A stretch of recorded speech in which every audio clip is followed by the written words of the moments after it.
সড়কের বিভিন্ন স্থানে দুর্ঘটনা ও যানবাহন বিকল হয়ে পড়ায় মুন্সিগঞ্জের ঢাকা চট্টগ্রাম মহাসড়কের গজারি অংশে সকাল থেকে তীব্র যানজটের সৃষ্টি হয়েছে, যা ছড়িয়ে পড়ে মহাসড়কের প্রায় ৯ কিলোমিটার এলাকা জুড়ে।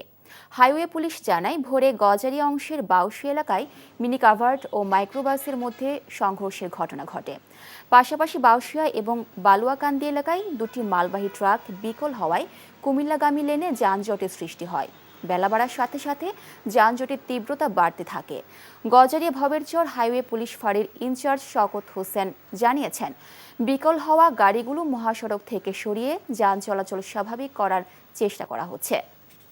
বান্ডেল থাকলে প্রতি সেনমানিতে টাকা বাঁচবে। বিকাশ সেনমানি বান্ডেল কিনে জিতুন প্রতি লেনদেনে।